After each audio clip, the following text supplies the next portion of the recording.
Today I'm going to be taking a look at a fun quartz piece by Solabs, or maybe it's Solabs & Co. I'm not 100% sure. Either way, very cool watch, lots of fun colors to choose from, and let's get into the video. So we have a diameter of 37.8, lug to lug of 44.9, height of 11.9, and a lug width of 20 millimeters. Some other general specifications for the watch: we're going to have a Miyota quartz movement beading away in here. It has an acrylic case, which I think is pretty unique and pretty cool, because I pretty much have never seen that before. We also have 30 meters of water resistance with a regular just push-pull crown. And I believe this is a mineral crystal. I don't believe it's acrylic. And it has a kind of like blue anti-reflective coating that you can catch it sometimes. And lastly, this watch retails directly from Solabs for $175. So looking at the dial here, it's pretty cool, pretty unique. We have this kind of main base layer at the very bottom that holds the kind of just minutes track. And then in the center, we have this kind of a sealed new section for all the hands, and we have the minute hand by this tiny little triangular piece here. And then the seconds hand by this tiny little circle there with the dot indicating the seconds. And the minute hand is this kind of bigger section here with this triangle that actually points to the hour, and this kind of like half circle section here that has this nice gradient to it. Obviously lighter towards the edges, which allows kind of color to bleed through and just look unique. Overall, a really funky design. It's nice because they just went for a lot of colors on it. They just went for something that's unique. This does not look like any off-the-shelf type thing, and very realistically, it's not off the shelf. The crown's not even like a stock off-the-shelf crown, obviously signed there. So it's really nice to see a company doing something outside of the norm, something a little interesting, and having fun with color, because I think at the end of the day, there's so many black watches, there's so many white watches. It's nice to see someone come out with a watch with a little bit more fun. So overall, I would say the printing of the dial looks pretty nice. I haven't looked at it at macro yet, but we're about to in a second. The kind of whole just general feel of the watch feels high quality. It looks nice in person. So yeah, let's look at it a little bit closer and see how it holds up. One last thing before I move on: because both the minute hand and the hour section have these kind of portions towards the, well, here middle on this end, where the kind of color thins out and there becomes a transparency, they do play off against each other, where this completely white hand gets more of that pinkish coral tone being taken on, and the color becomes more living. It adopts whatever colors behind it, whether it be the turquoise or whether it be the coral. And it's a really nice touch, and again, one of those just small attention to detail things that show this watch is pretty much lovingly designed. So zooming in a little closer, we can see this kind of beige turquoise layer has this kind of graining to it. Probably maybe from the process of making it this color, but either way, I think it looks pretty cool. Adds probably a little bit of unique depth that kind of comes together off wrist that you kind of maybe don't notice, but it does something for the design. Looking at the minute markers, we do see they have a nice depth to them. They do raise off the dial slightly, a nice kind of thickness to the printing there. Looking more generally at the hands, we can see there are a little bit of blemishes on the middle hands there, as long as the minute hand. But again, this is a watch that's not only under $200, custom made, and at this price point, these kind of little blemishes are to be expected. You really can't see them from wrist view, and at this magnification, they still don't even look that bad. It's just a tiny little bit of imperfection. Looking at this hour hand, I didn't really notice it until this magnification level, but they start very, very small towards the very end, and they get bigger and bigger progressively until at the basically tip that's meant to tell the time, it becomes kind of like one solid mass of color, which I think is pretty cool, pretty unique. It kind of grows in every direction, which is really cool to see. And it's, again, a fun, unique take on not only telling the time, but on the design of the watch. We do see the kind of black background that actually houses the disc mechanisms. You can kind of see a little bit through it with whatever this kind of silver rectangle thing is. I don't really know what function that provides, but obviously it has something to do with the mechanism. You can kind of see it on both ends, and sometimes it's more apparent than others, but even then I don't think it looks too bad. Overall, I would say the printing is pretty good, and although there are some slight blemishes, it really doesn't detract from the watch at all, and it's still a really cool design. As I said before, we have an all acrylic case, so there isn't really any brushing or polishing to the watch at all. One consequence of that is you can kind of see into the kind of the movement mechanism here. We can see how the dial lays, how the movement is below it, which is kind of cool. It's like the ultimate form of an open heart, kind of. You can actually see where everything goes. If you look towards the edge here, you can see some kind of dots or like bubbling. At this angle, you can kind of see them better. It's just a part of the acrylic case process, and it's really not a big deal. You can see there is a little bit of that same thing happening around where the kind of dial is applied or put into the watch. I also do have another version of this watch, which is this blue, and it doesn't have the same issue. So it's kind of a hit or miss. It is a little bit of just a consequence of the case process. Looking at the case here, we can see that it is on the thicker side, but it really doesn't wear badly by any means, especially because it is a smaller diameter. It does have some very slight curvature to the lugs, but nothing major. It does have a fairly thin mid case and kind of a bigger bezel. So after the case back sits into the wrist and you kind of take the bezel out of the equation, it is a fairly thin mid case, so I do feel the watch wears well. Nice little branded crown there. On the back we just have some general information, the brand itself, what number it is, because apparently these are all kind of going to be limited releases. So this is 500, this is number 97, and just kind of what model it is, the movement, and a kind of little mantra: exclusivity is never one-dimensional, so add another layer. Which is really cool. It is kind of a just cool, fun watch. I like how the case back is designed. It looks really nice. There's obviously attention to detail paid here, kind of how they bead blasted this actual Solabs logo here.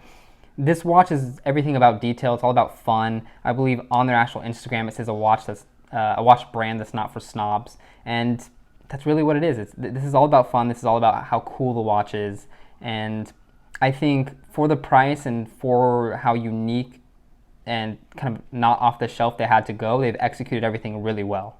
So moving on to how the watch wears, earlier I was wearing this Anordain here, which I kind of wore just because these are kind of two brands, obviously at very different price points, that are having fun with color, that are having fun with design, and are just kind of off the beaten path.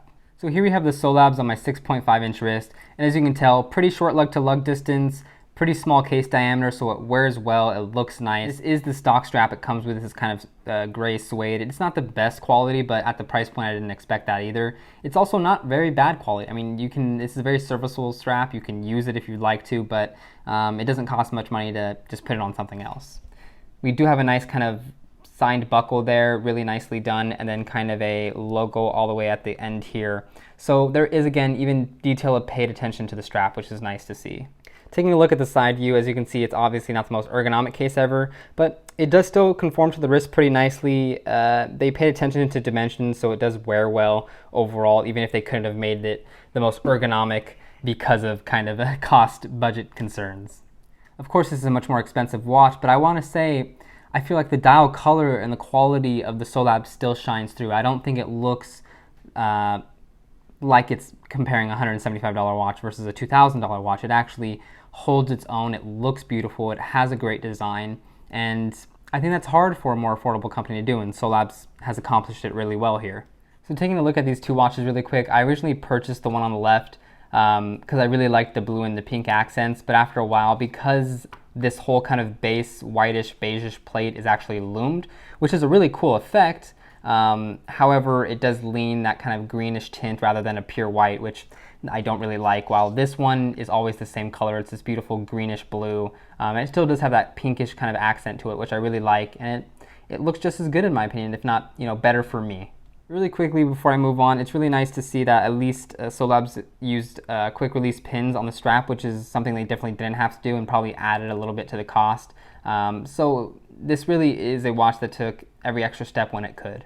Moving on to some other straps, just like with the other Solabs that I had, I think they just pair perfectly with Barton bands. This one with the blue, I believe, like Nantucket canvas, and then this one with this kind of more peachy canvas, which I think pairs beautifully with the kind of accents on the watch. And there we have it on wrist. Much brighter than the kind of suede gray strap. It makes it much more fun, much more kind of colorful and playful. I think on the gray suede it's a nice choice just because it kind of tones it down a little bit and lets the dial shine, while this one just tones everything up and makes it kind of just that much more loud. Moving on, we have this really nice matte NATO from Crown and Buckle. I think the kind of sandy tone plays well with the rest of the colors. And yeah, on wrist, really comfortable, adds a little cool texture, and I dig it. Here we have it on the Crown and Buckle Harris Chevron strap. This one I think is really cool because again, it goes along that thing with the gray. It's very color neutral and pairs well with the strap, but again, it adds this beautiful texture. It just looks cool, and yeah, I just really, this is probably one of my favorite straps. There we have it on the watch. I think it looks cool. For some, maybe it adds too much texture, but makes it a little bit more playful somehow, and I like it. And if you want to wear it on some leather, this beautiful Vario distressed leather strap can work perfectly. We have it on wrist, really comfy. I think it complements the watch. Here we have my classic white silicone strap, nice and bright, still a little bit more color neutral, but still fun, gives it almost a summer feel, but doesn't overpower it like maybe the Barton Canvas would have. There we have it on wrist, super comfortable, looks great. I wear it on this one a lot, and I really like it because this kind of minute hand here actually is whitish, so it complements the strap, I think. Taking a look at the Lume, we can see that basically there isn't much going on, just have the kind of seconds hand there taking away, slightly loomed, but nothing too crazy. Moving on to the actual white fully lume dial, you can see there's a lot more lume here. Looks actually really amazing. It's only on this white model and the green model that there actually are fully lume dials, while the rest of the dial configurations have that only second center portion. And then comparing the fully lume dial to the Timex, as you can see, it's pretty bright, it leans green, but honestly it still glows pretty well. So pros and cons of this watch, and I think one of the biggest pros is just the fact that it's a really fun design.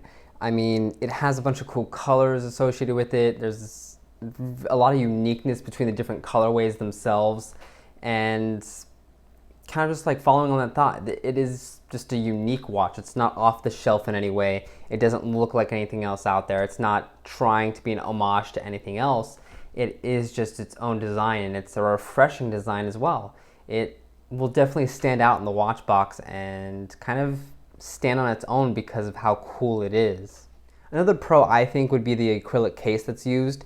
It is just fun. You know, it has a much different look than stainless steel does, than you know, any other regular case material does, because you can literally see through the case, and it kind of almost makes the watch wear smaller in a way, and it's just a cool different look on wrist, and the whole watch itself is just about being different and fun, and I think that the acrylic case takes that like point and runs with it. I think my last pro for this watch would just be the attention to detail that's paid here, from kind of the colors that are used to the interplay of these kind of like patterns on the actual like dial itself, to the actual packaging that's used. I mean, the packaging is gorgeous for this price point. It's not what I expected it to be. I mean, you get plenty of watches that basically just come in like a little cheap cardboard box for even much more expensive than this.